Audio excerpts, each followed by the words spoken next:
Hello guys, welcome back to my channel. आज की video beginners के लिए बहुत ज़्यादा हेल्पफुल होगी। आज हम आपको सूट पर सूट रखकर कटिंग करना सिखाएंगे और साथ ही सूट की नाप लेकर कटिंग कैसे करते हैं वो भी आपको बताएंगे। तो चलिए बिना देरी किए वीडियो को शुरू करते हैं। सबसे पहले हम इस तरह से डबल फोल्ड कर कर अपने फैब्रिक को रख लेंगे। बैक एंड फ्रंट दोनों फैब्रिक को हम इस तरह से फोल्ड कर कर रखेंगे।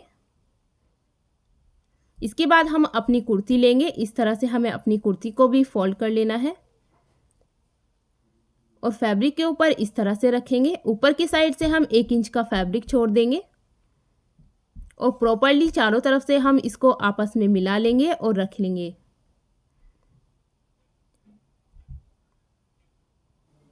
कमीज की लंबाई को प्रॉपर बनाने के लिए पीछे का फैब्रिक तो हम लंबा रखेंगे। आगे का फैब्रिक अगर आपका कम है तो उसे आप लेस लगाकर भी अच्छा बना सकती है या फिर इस पर एक्स्ट्रा फैब्रिक लगाकर अंदर की तरफ फोल्ड कर सकती है।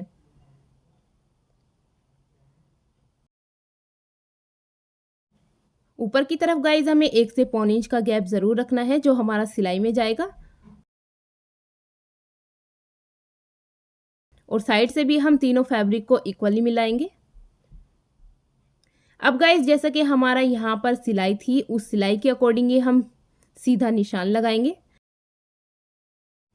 और उससे 1 इंच एक्स्ट्रा हम ऊपर की तरफ मार्किंग कर लेंगे और कुर्ती के बिल्कुल साइड साइड में हम मार्किंग करेंगे और नीचे की तरफ जहाँ पर हमारी चाक थी वहाँ पर हमें ऐसे मार्किंग कर लेनी है। चाक की बिल्कुल सीध में ही हमें निशान लगाना है और ऊपर की तरफ ऐसे लगा लेना है निशान को। नीचे की तरफ से हम 1.5 इंच एक्स्ट्रा मार्किंग करेंगे और सेंटर और ऊपर की साइड से हमें 2 इंच की मार्किंग करनी है और यहाँ पर भी हम स्ट्रेट लाइन के साथ कवर करेंगे इस मार्किंग को।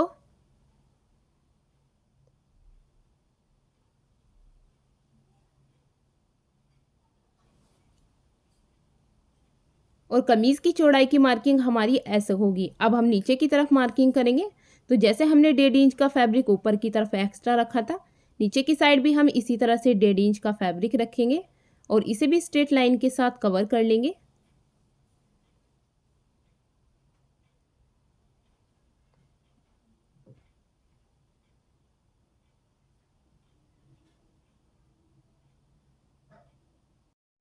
गाइज अब हम शोल्डर एंड आर्म होल की कटिंग करना बताएंगे। 3 इंच हमारे गले की चौड़ाई हुई और 3 इंच का ही मैंने शोल्डर रखा है तो प्रॉपरली 6 इंच हुआ। तो 6 इंच से हम 1 इंच एक्स्ट्रा इस तरह से मार्किंग कर लेंगे।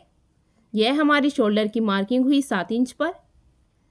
अब हम आपको आर्म होल की कटिंग करना बताएंगे। तो आर्म होल के लिए सबसे पहले हम इस तरह से प्रॉपरली एक सीधा मार्क कर लेंगे। जैसे गाइज हमारे शोल्डर की जो चौड़ाई थी वो मैंने 7 इंच रखी थी और 7 इंच से 2 पॉइंट कम थी, तो नीचे की तरफ भी हम इतनी ही 7 इंच से 2 पॉइंट कम ही अपने शोल्डर की लंबाई रखेंगे। फ्रंट आर्म होल को हम शोल्डर से आधा इंच कम रखेंगे इस तरह से और इसे भी स्ट्रेट लाइन के साथ कवर करेंगे। यानी गाइज अगर हमने शोल्डर को 7 इंच रखा है तो नीचे की तरफ हम 6.5 इंच पर मार्किंग करेंगे और अगर शोल्डर हमने 6.5 का रखा है तो नीचे की तरफ हम फ्रंट आर्म होल को 5.5 इंच पर मार्किंग करेंगे और फ्रंट आर्म होल की हम इस तरह से गोलाई लगाएंगे। यह हमारा फ्रंट आर्म होल होगा और बैक आर्म होल की हम इस तरह से गोलाई लगाएंगे।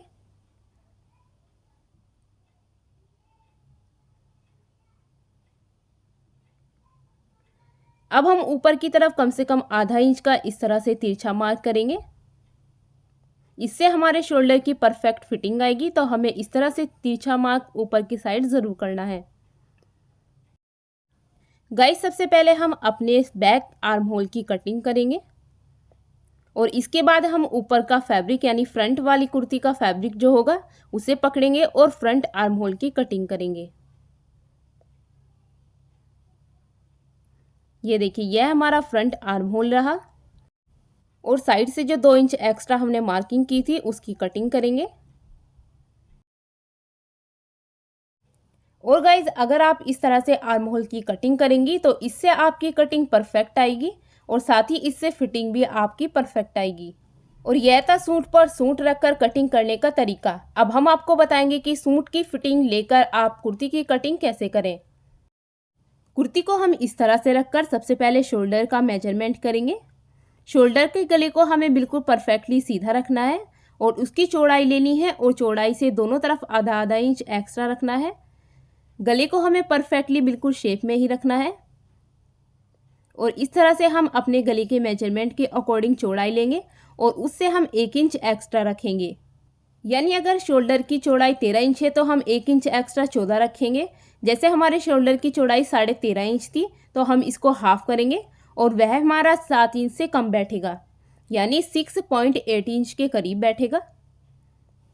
और उसके अकॉर्डिंग हम ऊपर की शोल्डर की मार्किंग कर लेंगे और इसके बाद हम अपनी कुर्ती के आर्म होल का मेजरमेंट करेंगे। शोल्डर की चौड़ाई के अकॉर्डिंग ही हम अपने आर्म होल की लंबाई लगाएंगे। जैसे हमारा 6.8 इंच के करीब शोल्डर की चौड़ाई रखी थी हमने डबल फोल्ड कर इसके अकॉर्डिंग ही हम शोल्डर की लंबाई लगाएंगे। अब जैसे कि चेस्ट की चौड़ाई हमारी 19.5 इंच हुई तो इसको हम 2 से डिवाइड कर लेंगे और 2 से डिवाइड कर 9.5 इंच के करीब आएगा और इस तरह से हम 9.5 इंच पर मार्किंग कर लेंगे। तो गाइज हमने आपको आर्म होल की परफेक्ट फिटिंग तो बता ही दी है। आर्म होल की फिटिंग आपको इस तरह से ही लगानी है जैसे हमने पहले बताई थी। आर्म होल्स को हम शोल्डर से आधा इंच कम ही रखेंगे। इसके बाद हम अपने इस सेकंड वाले पार्ट की फिटिंग लगाएंगे। यह हमारी कमर की फिटिंग हुई तो इसकी फिटिंग के लिए हम इस तरह से लंबाई के अकॉर्डिंग ही मार्किंग करेंगे। यहाँ तक हमारी कमर का पॉइंट आएगा तो इसके लिए हम इसकी लंबाई लेंगे। 13 इंच से हम 1 इंच एक्स्ट्रा रखेंगे तो हमारा 14 इंच हो जाएगा। 14 इंच हम इस पर लंबाई की मार्किंग करेंगे इस तरह से। यह हमारा फर्स्ट पार्ट था और यह हमारा सेकंड पार्ट होगा कुर्ती का। अब हम इसकी चौड़ाई का मार्किंग करेंगे तो इसकी मार्किंग के लिए अब हम अपने कमर के पॉइंट से चौड़ाई लेंगे। कमर के पॉइंट से ही हमें चौड़ाई का निशान लगाना है, यानी हमारा 17.5 इंच के करीब बैठता है निशान। तो इसको हम 2 से डिवाइड करेंगे और इसको 2 से डिवाइड करने के बाद हमारी मार्किंग हुई 8.9 के करीब। तो इस पर हम मार्किंग करेंगे और इन्हें स्ट्रेट लाइन के साथ दोनों को कवर कर लेंगे। अब हम हिप की चौड़ाई की मार्किंग करेंगे। इसके लिए सबसे पहले हम चाक की लंबाई लेंगे। जहाँ तक हमारी चाक होगी उसकी लंबाई का हम मेजरमेंट करेंगे। यह हमारी चाक हुई तो यहाँ से ऊपर की तरफ 22 इंच रहेगा तो इसको हम आधा इंच से 1.25 इंच एक्स्ट्रा रखेंगे। अब हम हिप की चौड़ाई लेंगे और हिप की चौड़ाई हमारी 21 से 21.5 इंच के करीब आई है। कुर्ती पर सबसे पहले हम चाक की लंबाई लगाएंगे 22 इंच पर। ऊपर की तरफ आधा इंच का एक्स्ट्रा फैब्रिक छोड़ लेंगे और इसे भी स्ट्रेट लाइन के साथ कवर करेंगे। यहाँ तक गाइज हमारी कुर्ती का तीसरा पार्ट आ जाता है। अब हम हिप की चौड़ाई का निशान लगाएंगे। हिप की चौड़ाई हमारी 21.5 इंच पर थी तो इसे हम 2 से डिवाइड कर लेंगे और इस तरह से मार्किंग करेंगे और नीचे की तरफ भी हम इसी तरह से आधा इंच का फैब्रिक रखते हुए मार्किंग करेंगे। जितना हमारा हिप की चौड़ाई होगी नीचे की पल्ले की चौड़ाई भी हम उतनी ही रखेंगे। अगर आपको हमारी यह वीडियो अच्छी लगी हो तो वीडियो को लाइक एंड चैनल को सब्सक्राइब ज़रूर करें। अब हम आस्तीन की कटिंग करेंगे तो इसके लिए हम अपने फैब्रिक को इस तरह से 4 फोल्ड कर रखेंगे। फैब्रिक के ऊपर हम अपनी आस्तीन को ऐसे रखेंगे और ऊपर की साइड से हमें आधा इंच एक्स्ट्रा फैब्रिक छोड़ना है और आस्तीन के साइड में इस तरह से मार्किंग करेंगे।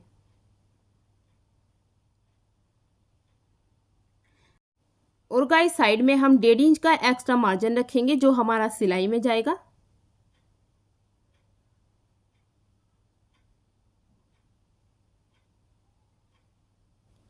आर्म होल की कटिंग के लिए जहां तक हमारा आर्म होल होगा उससे 1 इंच एक्स्ट्रा ऊपर की तरफ रखेंगे हम और इस तरह से गोलाई का मार्किंग करेंगे।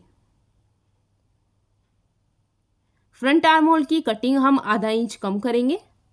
गाइज अगर आप हमारे चैनल द सिविंग रूम पर नए हैं तो हमारे चैनल को सब्सक्राइब ज़रूर करें इसी तरह की और वीडियोस के लिए। फैब्रिक रखकर कटिंग करना तो आप सीख गई हैं। अब हम इसका नाप लेकर आपको कटिंग करना बताएंगे।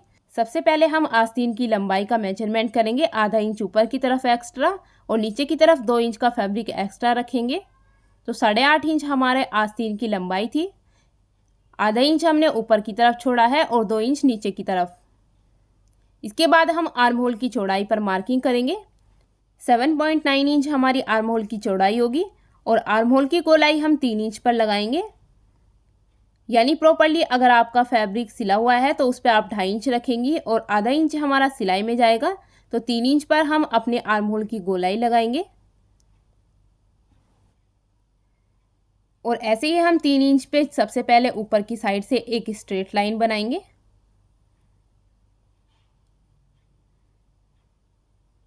और अब हम अपनी कुर्ती के आर्म होल की चौड़ाई लगाएंगे।